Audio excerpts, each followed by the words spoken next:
어떻게 하려 하시나니. 29절 우리 다 같이 한번 시작. 그럴 줄 알았어요. 이 앞에만 쳐다보고 있거든요. 29절 시작. 잘 개려버렸어. 좀 의존이 이 방송반만 의존을 하니까 여러분들이 감히 펼칠 생각도 않고 말하면서 바로 읽어버리니까 못 따라가겠으니까 포기하고 그렇습니다. 지금까지 수요일 저녁이면 우리가 창세기부터 요한계시록까지 말씀을 일주했습니다. 오늘은 어떤 말씀을 할까 고민하던 가운데 수요일 저녁이면 다윗을 좀 파보려고 합니다. 다윗. 그래서 오늘 우리가 만날 사람은 다윗입니다. 다윗을 들여다보면서 우리의 오늘의 모습을 보고자 하는데 오늘 말씀의 제목은 아무것도 아닌 것들을 아무것도 아닌 자를 택하시는 하나님의 그 섭리를 생각해 보고자 합니다. 성경 속에는 많은 인간들이 등장합니다. 많은 인물들이 등장합니다. 이런 사람 저런 사람 각계각층의 사람들이 많이 등장합니다. 그래서 그 사람들 속에서 그 사람들을 성경이 얘기하는데 성경은 어떤 사람을 영웅시하지도 않습니다. 그냥 있는 그대로 보여줍니다. 오히려 부끄럽게 하기도 합니다. 성경이 나를 소개하는 것이 아니기 때문에 그렇습니다. 성경은 하나님을 소개합니다. 그래서 형편없는 삶을 살고 있는 내 자신이 성경 속에서 숨어 있는 내 모습을 찾도록 하십니다. 형편없이 타락하고 형편없이 절망하고 사정없이 우울하고 그리고 몸부림치는 추악한 본능에 의해서 어쩔 줄 모르고 쩔쩔매는 인간들의 군상을 적나라하게 보여줍니다. 수많은 인간들이 성경 속에서 오락가락하거든요. 근데 마치 스크린에서 영화를 보듯이 나는 여기 있고 그들은 그들 무대에 있는 것이 아니라 우리는 성경 속에서 분명히 그 속에서 나와 유사하거나 나와 영락없이 닮은 내 모습을 그 속에서 찾아야 합니다. 성경을 읽는 이유 가운데 하나가 그 속에 나를 찾는 겁니다. 그렇기 때문에 우리는 성경을 들여다봐야 합니다. 그것은 곧 성경 속에서 나를 찾는 것이거든요. 여전히 나를 찾지 못하고 덤벙대다가 마지막 순간에 당황하지 말고 성경은 분명히 그 속에 나와 유사한 한 인간을 분명히 소개하고 있습니다. 두 번째는 성경을 통해서 하나님은 그런 인물들을 통해서 나에게 하시는 하나님의 음성이 있습니다. 그러므로 그 음성을 들어야 합니다. 우리가 성경을 대하는 것은 그렇습니다. 그래서 철저하게 벌거벗겨진 내 자신을 그 속에서 찾아야만 합니다. 그렇지 않으면 우리는 위선하게 됩니다. 나 자신을 기망할 뿐만 아니라 많은 사람들 앞에서 내 스스로 나를 미워하거나 혹은 스스로를 높여 혹은 스스로를 가장한 겸손을 가장한 자기를 높이는 우상화를 빠지기가 쉽습니다. 그 속에서 우리는 많은 사람들이 하나님에 대해서 저항하는 것도 봅니다. 하나님을 원망하는 것도 봅니다. 완악해지는 것도 봅니다. 거기에서 특히 하나님의 어떤 영적인 메시지에 대해서 둔감한 사람들도 만나게 됩니다. 그 속에 당신은 어디에 있습니까? 오늘 말씀은 이렇게 시작하죠. 도대체 내게 들려진 성경을 통해서 나는 내 모습을 찾아보았는가? 지금까지 설교를 들으면서 그랬더라 하는 얘기가 아니라 아이고 저게 납니다. 나를 대해서 목사님이 지목해서 쏘아 내내 오해도 했을 수 있습니다. 성경 속에 있는 나. 그래서 나는 후배들에게 그런 얘기를 하곤 합니다. 스스로 뭔가 잘 하지는 못하지만 후배 목사님들에게 설교를 교인에게 하지 말고 자네 자신에게 해보게. 그래서 설교는 나에게 하는 것이지 교인들에게 하는 것이 아니네. 그러면서 내 스스로 부끄러움을 많이 느낍니다. 이렇게 엉망진창인 인생들의 군상 속에서 하나님의 모습이 드러나기 시작합니다. 그 속에 내가 있는데 하나님은 그럼에도 불구하고 보듬더라고요. 이 형편없는 인간들을 하나님은 보듬더라고요. 하나님에 대해서 막 저항하는데도 불구하고 하나님은 그들을 보듬어 주시는 하나님인 것을 성경에서 우리는 만나게 됩니다. 놀라운 일입니다. 왜 그러시는지, 왜 나를 사랑하고 왜 나를 보듬는지, 저건 죽어버려야 하고 저건 망해버려야 하는 내 모습에서 화로다 나여 하고 탄식할 수밖에 없는데 하나님은 나를 보듬어요. 이게 성경입니다. 나를 보듬는 것을 보고 왜 이러지? 왜 이러십니까? 하고 하나님께 물음을 가질 수밖에 없습니다. 다윗의 시대도 그렇습니다. 지금 우리가 사는 시대도 역시 그렇습니다. 여기서 우리는 하나님은 옛날이나 지금이나 그리고 앞으로도 하나님의 마음에 맞는 자를 찾고 계신 것을 봅니다. 아무것도 아닌 인생을 쓰레기 같은 것들 중에서 하나님은 뭘? 하나님의 마음에 맞는 자를 찾는다 하는 얘기입니다. 어떤 사람이 하나님의 마음에 맞을까요? 이것이 오늘 말씀의 주제입니다. 어떤 사람이 하나님의 마음에 맞을까 하는 것이에요. 만왕의 왕 되신 하나님이 하나님의 마음에 합한 자를 찾는다는 거예요.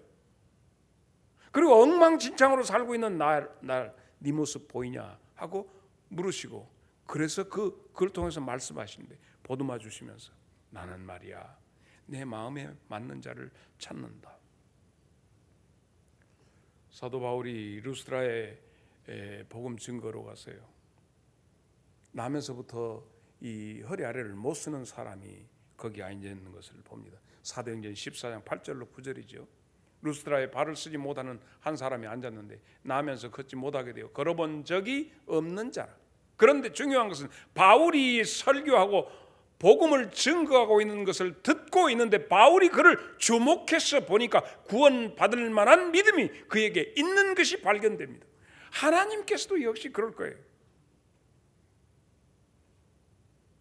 그래서 바울이 10절에 어떻게 합니까? 시작.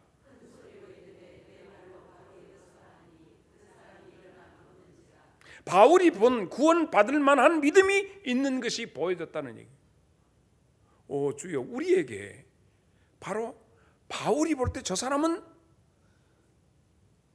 저 사람은 사람들이 볼 때 저 사람은 근데 바울이 볼 저 사람은 구원받을 만한 믿음이 저 사람의 눈빛 속에가 그 말씀 속에 빨려오는 것이 어떠한 말씀이 선포되더라도 그 사람에게는 그대로 이루어질 만한 그런 여건이 환경이 되어 있는 것을 보고 큰 소리로 외치니까 험해와 스스가 되고 소위 말해서 헬라의 그 유명한 신화에 나오는 인물이 되어버리는 루스드라에서의 사건이죠. 바울의 눈에도 이렇게 보였는데 하나님의 마음에 합한 자가 나는 오늘 이 시간에 이 밤에 우리 가운데 존재할 수 있기를 바랍니다. 하나님은 다윗의 시대뿐만 아니라 지금까지라도 여전히 하나님의 마음에 맞는 자를 찾으십니다. 자, 그러면 오늘 아주 쉽습니다. 하나님은 누구를 좋아하실까 하는 거예요. 이렇게 접근해 보십시다. 하나님이 마음을 누구를 향해서 주십니다. 그런데 귀가 멀고 눈이 하고 모든 것에서 도무지 하나님의 어떤 메시지를 잡아내들 못하고 땅의 것만 헤매고 있습니다. 그럼에도 불구하고 하나님이 그들을 보듬어 주시려고 하나님께서 이것 내가 너희에게 보낸다. 이것을 조금 알아보면 좋겠다 하고 하나님의 소원의 예물을 보냅니다. 요한복음 1장 12절이죠. 영접하는 자, 곧 그 이름을 믿는 자들에게는 하나님의 자녀가 되는 권세를 주셨으니 어떤 자가 하나님의 마음에 합해서 하나님께서 아이고 내 새끼야 할 수 있겠는가가 이미 주어져 있습니다. 요한복음 13장 20절 다 같이 한번 시작.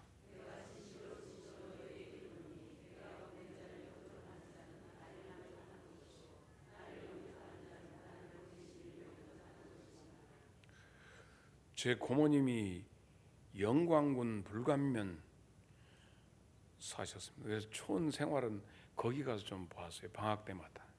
그 서숙 있죠, 이 서숙 뭐가 이거 딱 해가지고 하면 그 건물도 나오고 근데 그 바람 부는 날 요렇게 같은 데 하고 이렇게 하면 바람이 씩 그러면 서로 떨어지고 그 건물은 저렇게 갑니다. 김영숙 비권사님 거기 해보셨어? 그래서 이게 서수알 이렇게 부숴놓으면 쑥 떨어지면서 나머지 것은 바람에 날려가고 알맹이만 주로 이렇게 떨어진 것을 봤습니다. 큰 선풍기 불어놓고도 이렇게 하면 그런 것들이 날려가고 껍질 쭉쟁이들은 날려가는 것 말입니다. 우리는 이 세상에 여러 가지 바람들을 만납니다. 여러 종류의 바람이 있습니다.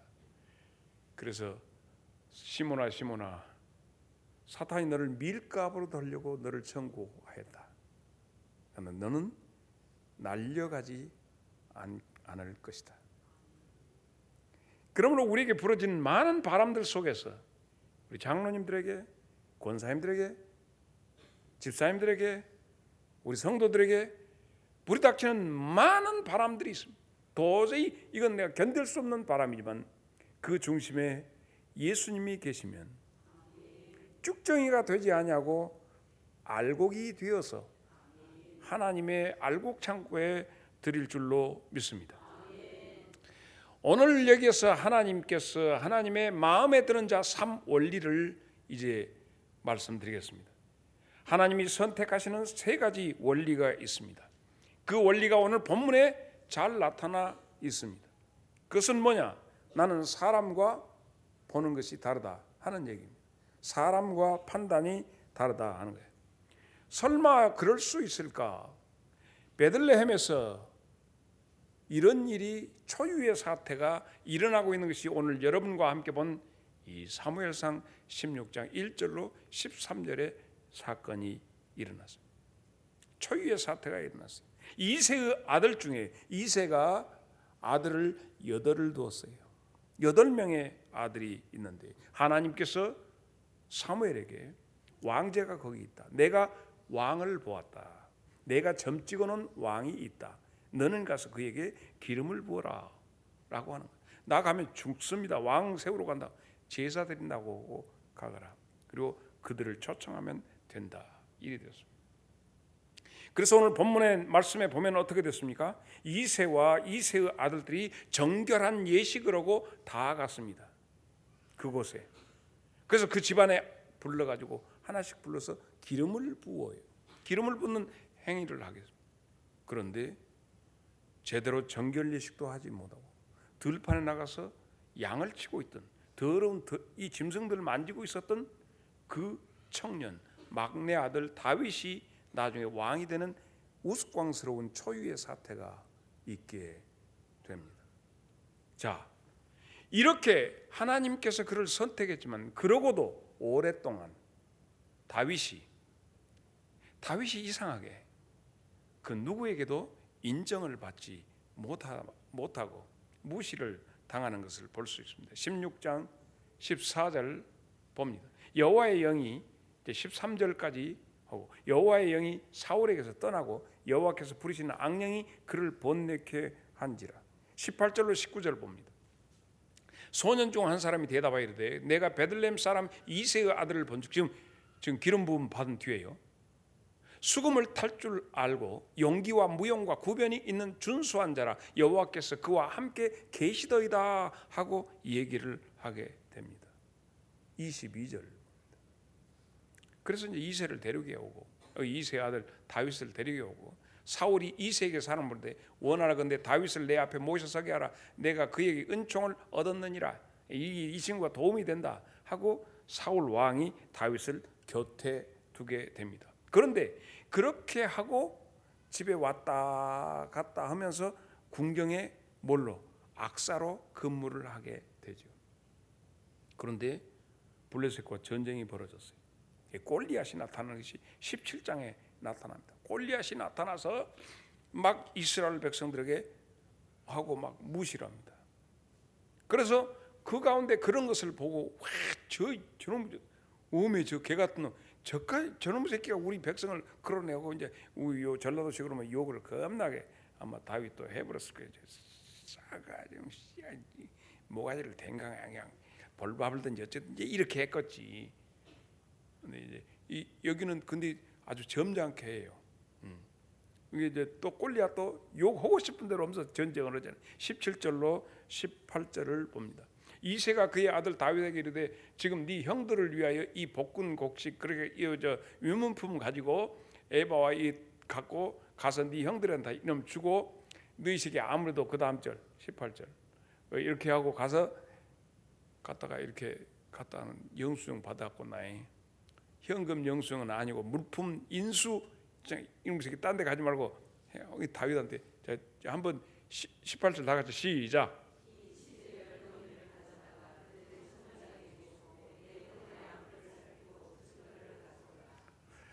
이제 그것을 가지고 가서 이제 이게 납품 여기요 유품이요 이제 인수증 받아고 이제 해자고 한데 막 그 군사들이 아주 술렁술렁 날려 뭔 일이다요. 그때 저쪽에 저놈이 나와고 지금 한 40일 사람을 볶아 먹는다고.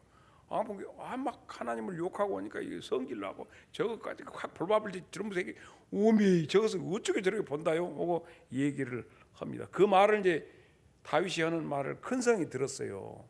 이게 큰 성하고 막둥이 8째하고 1번하고 8번이 맞닥뜨린 28절로 29절을 봅니다. 큰형 엘리압이 다윗이 사람들에게 하는 말을 들은지라 그가 다윗에게 노를 바라 이르되 네가 어찌 일로 왔냐? 들에 있는 양들은 누구한테 맡겼냐 이놈의 새끼야. 나는 네 교만과 네 새끼 속으로 삐뚤어 네 마음에 완악함을 아느니 네가 전쟁을 구경으로 왔냐? 나는 죽겠는데 지금 이렇게 하면서 아주 동생한테 아주 개잡대 깨버려. 이제 다윗이 하는 말이 다윗이 이르되 내가 뭐라고 했는데 그러쇼? 내가 뭐라고 했어? 나 한마디 한게 왜 여기 어찌 이유가 없으리까 하면 내 한마디 한 것을 갖고 왜 그렇게 성질 내요? 성은 이렇게 됩니다. 자, 지금 우리는 분명히 사무엘이 다윗에게 이 엘리압 큰형이 본 데서도 기름 부었어요. 근데 여전히 짜잖아요. 큰형이 볼 때 무시를 받잖아요. 그리고 아버지 보내놓고 영수증 받았고 나에 뭐 누가 띄어먹간디. 그리고 온나 또 가서 얘기한 게 너희 새끼 전쟁 구경을 왔나? 형은 지금 목숨 걸고 삼형제가 들어갔거든. 세 형들이 들어갔는데 이 세 형들이 지금 죽냐 사냐 하고 있는데 저 와갖고 저러고 있는데 지금 맥을 못 춘 이놈의 새끼 우미 니까지 놈이 와갖고 이렇게 무시를 하는 거예요. 자, 우리는 하나님이 선택한 사람이 얼마나 철저하게 집안에서 무시받고 있는가 하는 것을 보게 됩니다. 두 번째, 형제들뿐만 아니라 아버지 이새가 다윗을 어떻게 보았던가 하는 거예요. 여기 우리 장성 출신 그 코미디언 김병조 씨가 유행어가 있습니다. 나가 놀아라 하는 것이 아주 김병조를 모르는 사람이 너무 많구나. 이렇게 했거든요. 그런데 이새도 자기 아들 다윗을 사람 취급을 하지 아니했습니다. 그래서 사무엘이 이렇게 오는데 너는 너는 이 속에서 빠져 하고 모두 다 정결 예식으로 다 목욕하고 다 깨끗하게 했는데 그 똥 치는 데 가서 그거 두게 되는 16장 10절로 11절입니다. 이새가 그의 아들 7을 다 사무엘 앞으로 지나가게 하나 사무엘이 이새에게 이르되 여호와께서 이들을 택하지 아니하셨는데 이게 전부냐? 네 아들 여기 전부냐? 아니 하나 짜자는 거 하나 있는데 그는 여기 축에 못 깁니다. 그래서 저 양치고 있습니다. 아니요, 그가 올 때까지 우리 밥 안 먹는다. 빨리 데리고 와라. 해갖고 사람 보내가지고 그를 데리고 오지 않습니까? 그러므로 아버지도 이것은 왕제로 보지 아니했어요. 다윗을 아무것도 아니야. 사람 축에도 들어가지 못했어. 여러분 이 속에서 여러분 모습 보입니까? 다시 물어보겠습니다. 이렇게 무시받고 있는 다윗 속에서 여러분의 모습은 보이지 않습니까? 우리는 성경을 통해서 숨어있는 나를 찾아야 됩니다. 사무엘 선지자는 지금 같은 목사님이죠. 그러면 사람을 척 보면 알아봐야죠. 그리고 사무엘 선지는 어쩌습니까?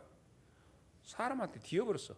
사울 왕을 세워놓고 사울이 아주 이것이 짠. 근데 사울이 얼마나 잘생겨버렸고 얼마나 키가 컸던지 대단했습니다. 그러나 우리가 지금도 아는 것처럼 다윗은 키가 얼마나 작아버렸더니 160 정도예요. 그래서 사울은 보통 사람보다 어깨 하나가 더 있었다고 그랬어요. 사울은. 그런데 사무엘이 하는 것 보세요. 이새의 아들들이 자 큰아들부터 딱 오니까 큰아들 쫙 보고 너무 잘생겨버렸어. 왕제네.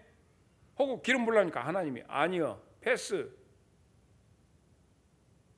사무엘은 여전히 그랬어요. 7 아들 다 볼 때마다 이놈인갑네 이놈인갑네. 16장 6절 7절을 보겠습니다.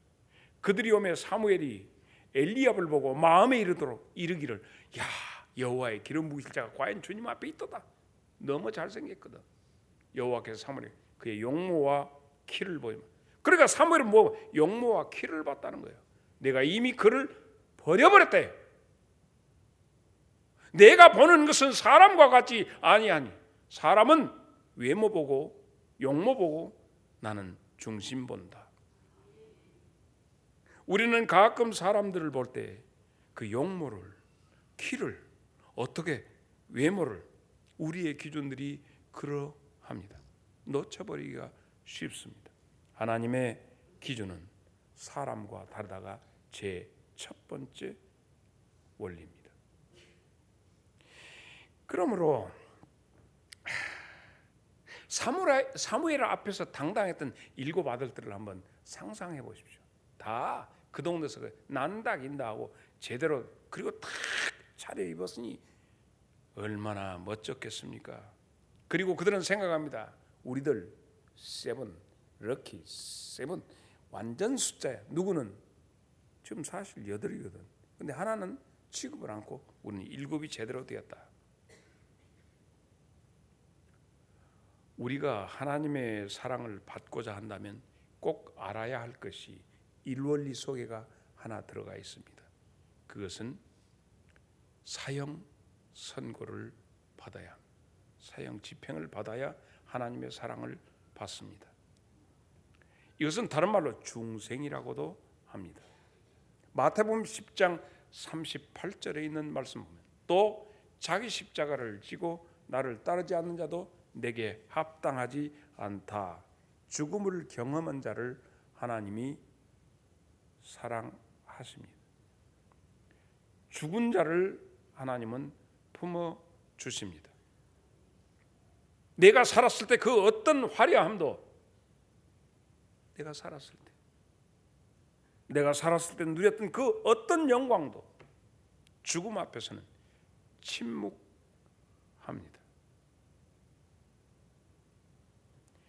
그 어떤 것도 내가 이루었던 그 어떤 것도 다 침몰해 버리고 고요한 것이 죽음입니다.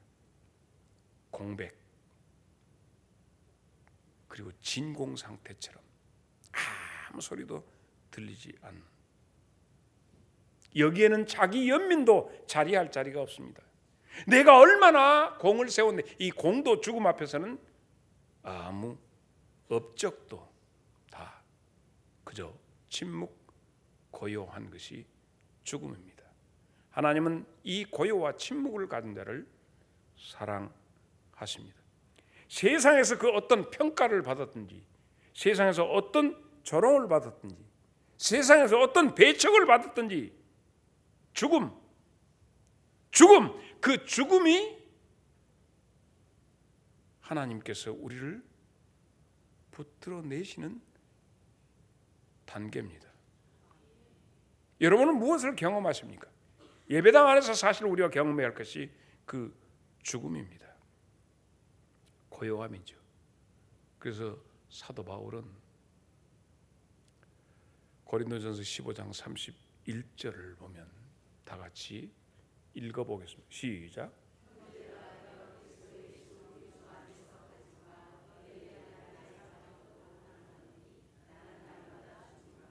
죽은 자는 뭘 요구할 수 없습니다.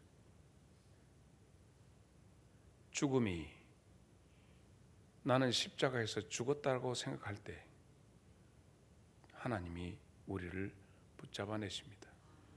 다윗이 살아있지만 그는 죽은 자 취급을 받았던 것을 볼 수 있습니다.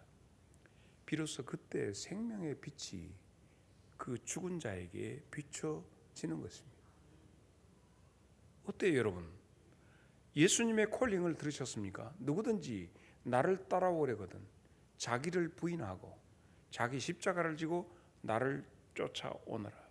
죽음이 주님께서 죽으러 가시면서 십자가 지고 나랑 같이 죽으러 가자.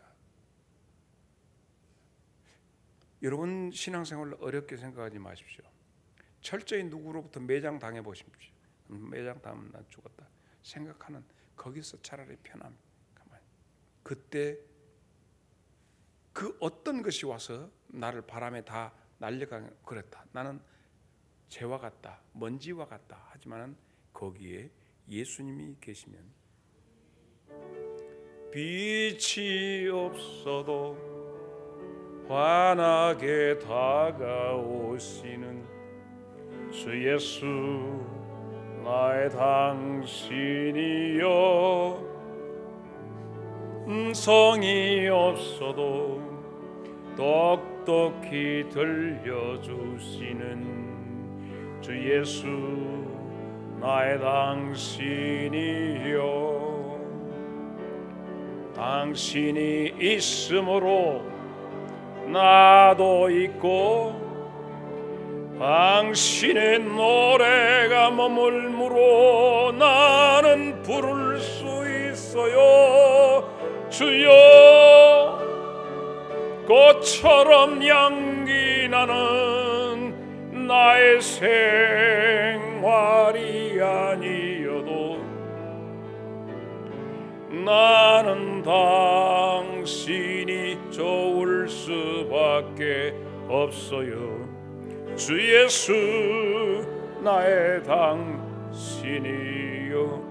내가 지금 가지고 있는 그 모든 것 다 날려갈 것입니다. 내 건강도 내 육신도 내가 했던 그 세상의 그 어떤 것도 다 날아갈 것입니다. 예수님이 내 안에 계시면 그 어떤 것이 쓸어간다 할지라도 쓸려 떠내려가지 않을 줄로 믿습니다. 요한일서 5장 12절 말씀이 답입니다. 시작.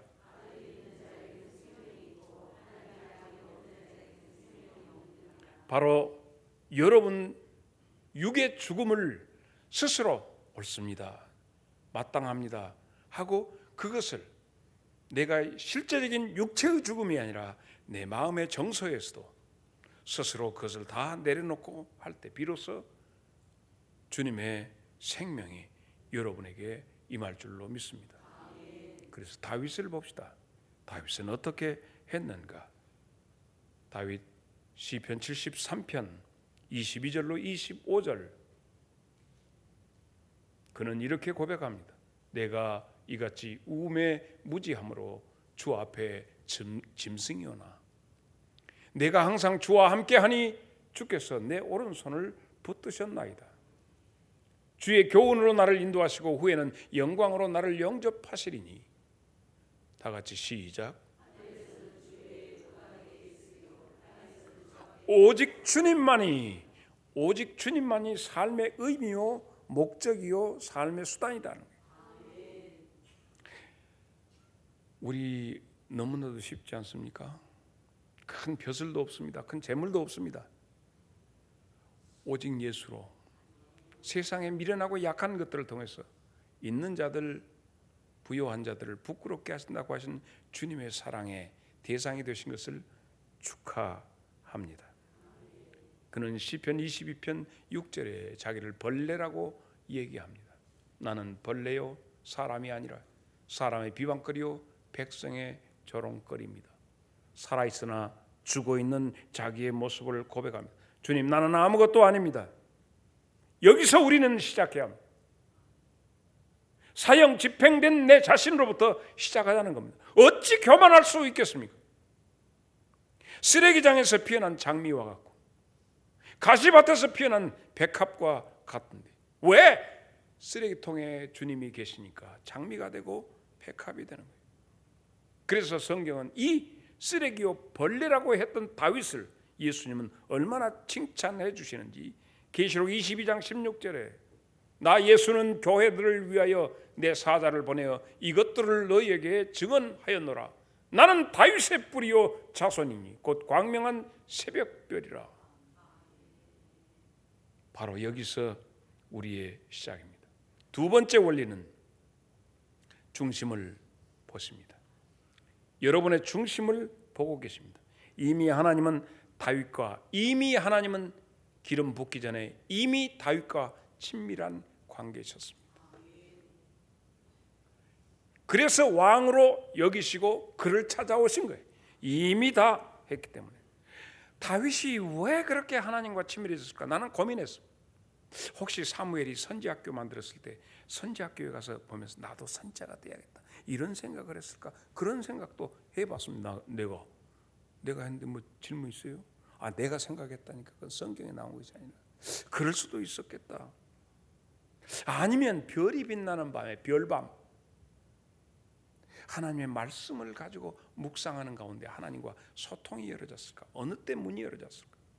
아니면 맹수들과 싸우다가 위기 중에서 하나님을 부르짖어서 하나님이 그를 건져주심으로 하나님 앞에서 찬양을 했을까?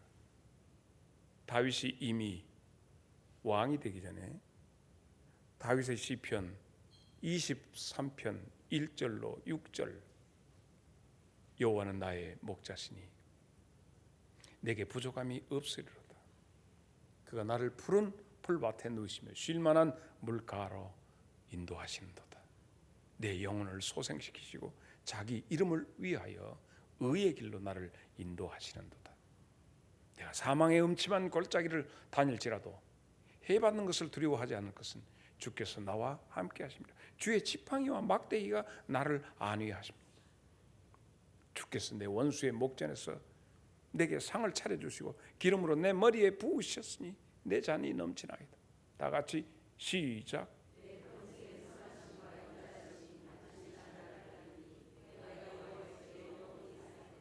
이 다윗의 고백을 따라가 보자는 얘기입니다. 이 다윗이 지금 하나님은 나의 목자시다 고백하고 그가 걸었던 질곡의 삶을 여기서 보여주지 않습니까? 그리고 앞으로 그에게 펼쳐진 삶에 대해서 이렇게 확신을 가요. 왜 우리는 이 고백 앞에서 부끄럽죠? 왜 다윗이 고백하는데? 왜 우리는 다윗이 하나님의 사랑을 받고 하나님의 선택받은 것은 부러워하는데 왜 여기에서는 부끄럽죠? 우리가 조용히 생각해 보아야 합니다. 그래서 그의 고백을 한번 따라가 보십시다. 사무엘상 17장 37절. 또 다윗이 이르되 여호와께서 나를 사자의 발톱과, 이제 여기는 사울왕 앞에서 골리앗하고 나가서 싸울란다고 할 때 다 같이 시작.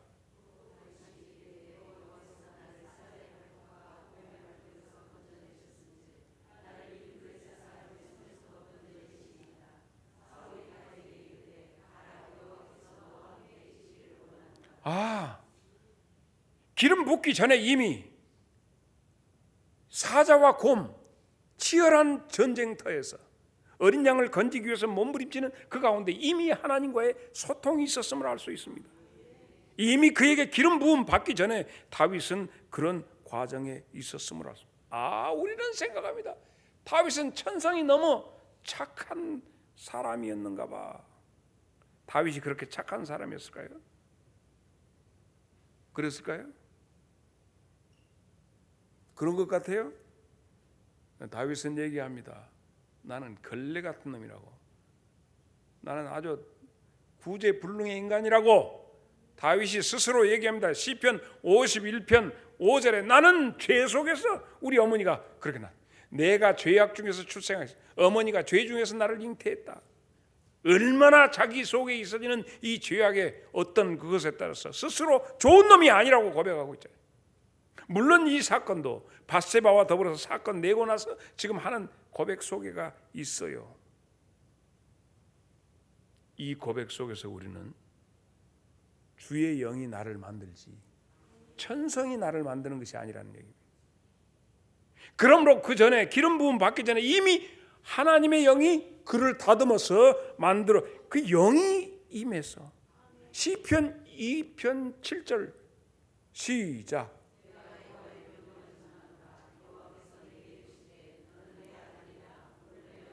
하나님이 나를 낳아주셔야 돼.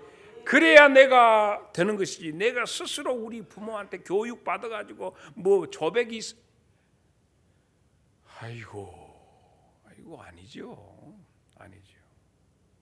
그래서 우리는 바울이 고백하는 것처럼 고린도후서 5장 17절 그런 즉 누구든지 그리스도 예수 안에 있으면 새로운 피조물이라 이전 것은 지나갔으니 보라 새 것이 되었도다. 이 사실을 믿으십니까? 거듭난다고 하는 것, 내가 너를 낳았다고 하는 하나님의 그 선언이 있어야 합니다. 호랭이 새끼가 독수리 새끼 이쁘다고 한 거 봤어요? 하나님이 낳아주셔야 내 새끼 이쁜 것이지. 하나님의 새끼를 하나님의 자녀도 해야죠. 시편 139편 23절로 24절을 봅니다. 하나님이여 나를 살피사 내 마음을 아시며 나를 시험하사 내 뜻을 아옵소서. 시작.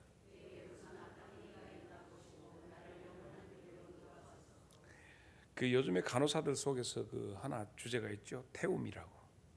태움이 어떤 거죠? 꼬실라 본다는 얘기 아니에요. 사람이 말이죠. 같은 사업을 하면서 똑같이 A, B, C, D 사업체가 있는데 그 중에서 B라는 사업체가 잘 되잖아요. 그럼 B 사업체 사장은요 A와 C, D를 보면 이거 저 이런 곰탱이 사업 한두 개 따내면요 나머지 사업 못 따낸 것들은 이건 사람으로도 안 보여요. 지식이 어느 학문이 어느 단계만 좀 올라가면요 그 어떤 학문에서 잠깐 향방을 못 쳐서 얻는 그 이치를 깨닫지 못하면요 미련해 보여요. 돈 버는데도 그렇고 학문에서도 그렇고 권력을 잡은 자 어때요? 권력이 똑같이 친구들인데 과장에서 부장으로 누가 승급해 보세요. 진급 못한 과장들은요 조금 미안하긴 하지만은 새끼 내가 너 그럴 줄 알았다 그래요. 간호사들요 와서 내가 요즘에 치과 다니거든요. 고무도 파킹 넣어갖고 입을 딱 벌려놓고 막 갈고 부시고 난리. 27일 날 또 가서 입 벌리고 할 거예요. 근데 보니까 뭐 팀장인가 어떤가 이렇게 그 좀 대가리 큰 그 간호사인가 그래가지고 그것이 뭐야? 무엇입니다. 어디서 배웠어? 아유 내가 이거 듣고 있는데 이것들이 아주 그냥 조사부로 후임을 학교에서 배웠습니다. 그래 안 해? 그럼 저건 뭐야? 내 이빨이나 하지만 이것들이 갈고 내 이빨이나 갈고지 저기 왜 갈고 있는? 말도 못하고 조금 아픕니다. 그러면 말을 하고 입 벌리고 그냥 이런 사람을 얼반출을 만듭니다. 간호사들 가운데서 조금 모르고 그것 아직 깨우치지 못하고 지금 습득하지 못한 것들 보고 뭐랍니까? 선배가 야 이 새끼야 우리 남자식으로 뭐 머리통 속에 똥이 꽉 차고 인격적인 모독을 너무 심하게 받으니까 지금 한국의 간호사들이 전부 미국으로 가는 미국에 여기서 받는 봉급의 2배를 받는데 그 국제 면허증 지금 오바마 케어 해가지고 지금 미국의 간호사들이 절대 부족하대요. 여기서 에드너스 자격을 가지신 분도 미국으로 갈랍니까? 그 얘기는 내가 할 필요가 없고 그렇습니다. 근무 시간도 훨씬 3분의 1밖에 안 해요. 한국 간호사들만 3교대 하고 있는데 거기는 그 중에 근무 시간도 훨씬 짧은데다가 봉급은 2배. 그런데 여기서는 계속 태워버려. 이재훈 목사님 딸님 막둥이 딸도 댕기다 하도 푹 댕겨갖고 그만두고 딴 데 가서 지금 훌륭한 황정은 집사 자네 지금 태우는 자리여 태워지고 있는 자리여 웬만히 갈고 해. 그럼 보게 우리 정은 집사 근무하는데 보게 늙은 언니들도 많더만 또 우리 정은이 태울까 싶어갖고 내가 걱정이 돼갖고 이 늙은 것들이 지금 우리 그렇습니다. 자 태워지면 죽어버려. 그냥 죽은 데서 시작하니까. 죽은 데서. 그러면 우리에게 기본적인 것은 뭐냐? 주님께서 새 판 짜 주시는데 너희는 내게 와서 배우라. 그러면서 주님이 가르쳐 주신 거 마태복음 11장 29절 시작.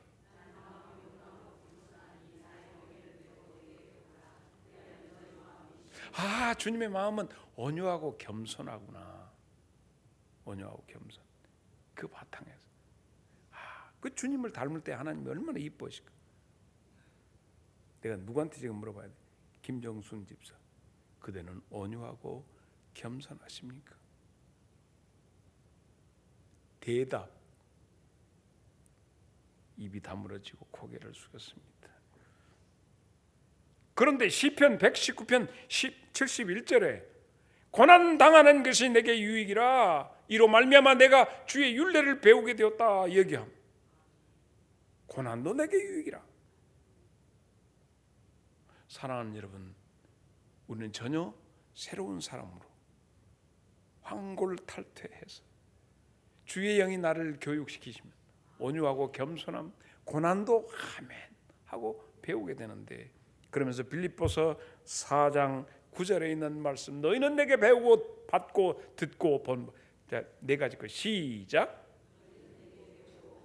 아니 그럼 다 읽지 말고 지금 이제 배우고 받고 듣고 보고 그것을 행해라. 자, 오늘 마지막 세 번째 원리, 여기서 그 다음에 기름 부음이 있는 겁니다. 기름 부음. 나는 여러분에게 이 기름 부음은 하나님의 인치심의 역사입니다. 그 내밀한 비밀은 지금 아버지 이새도 모르고 형 엘리압도 모르고 사울도 모르고 아무도 몰라요. 하나님의 인치심의 기름 부음의 역사는 그 누구도, 내 옆에 함께 잠자는 남편도 아내도 그걸 모릅니다. 그것은 뭐냐? 기름 부음은 하나님의 품성을 우리에게 부여하신다는 얘기.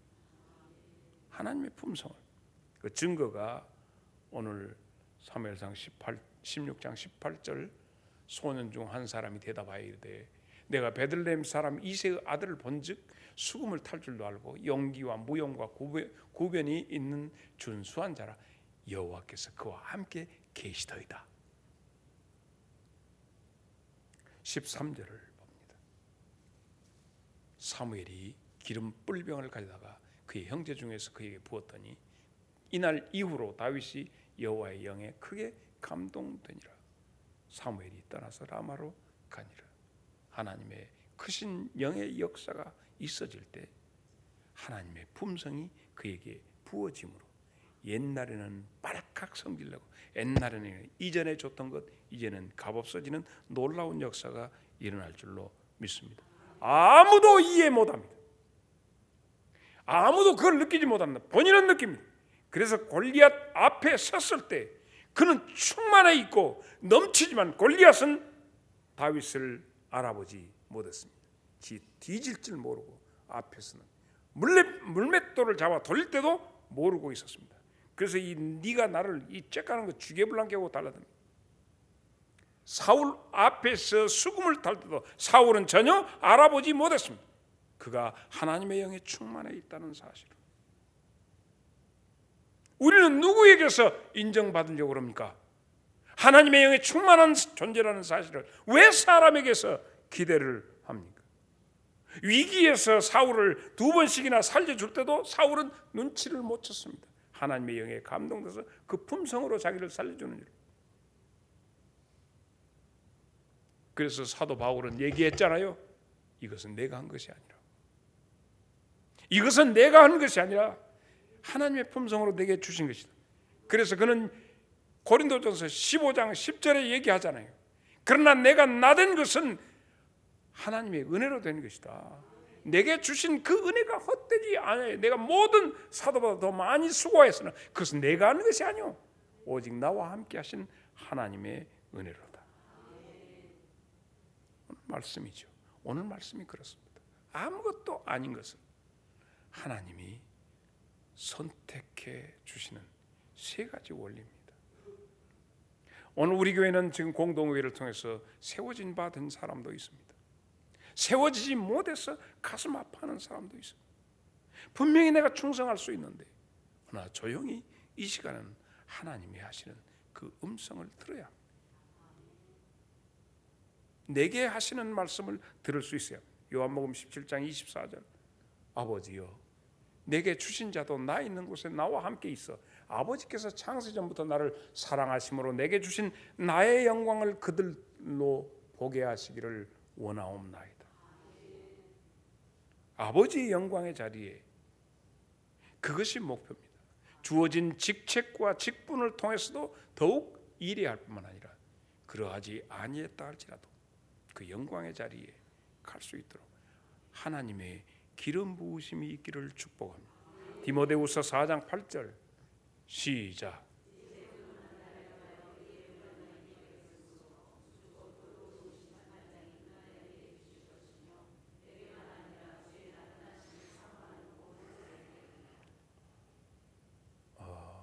다시 여러분을 보고 내가 얘기합니다.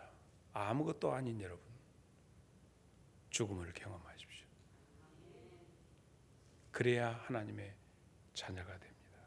왜 살아 있어 이리하고 저리 하시려고 하십니까? 거듭나지 아니하면 결코 하나님의 나라를 소유할 수 없다라고 하는 이 귀한 하나의 원칙에 의해서 새 원리가 펼쳐집니다. 사랑하는 여러분에게 하나님의 이끌어 주시는 말씀을 통해서 여러분을 찾고 여러분에게 하시는 말씀 그걸 듣고 하나님의 인도하심 받기를 축복합니다.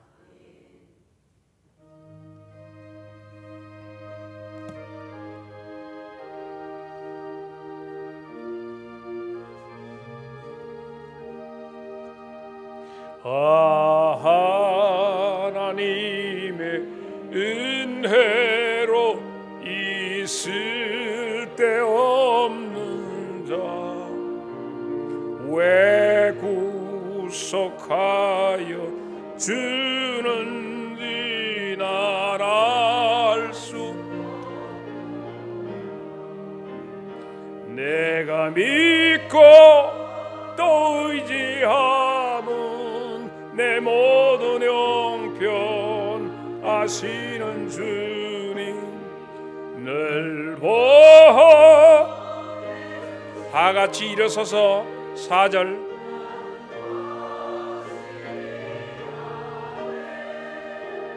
주 언제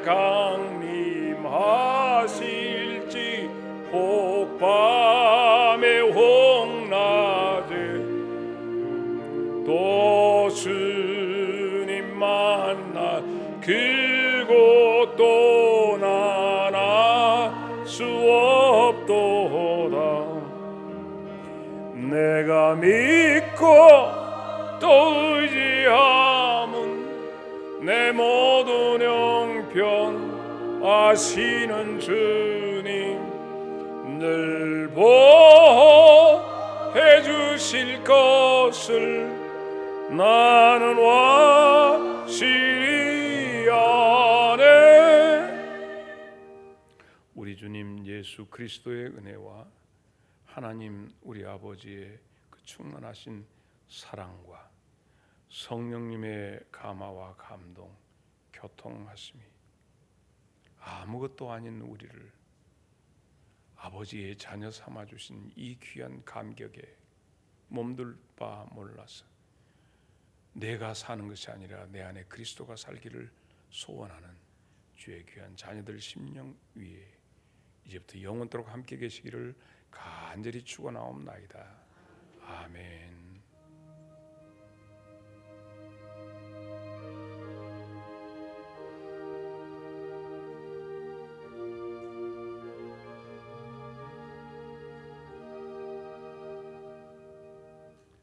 오늘이 24절기 가운데서 춘분입니다. 낮과 밤의 시간이 같고 내일부터는 낮이 점점 길어져 가지고 최고 길 때가 하지. 그래서 그때부터 내려 가지고 낮과 밤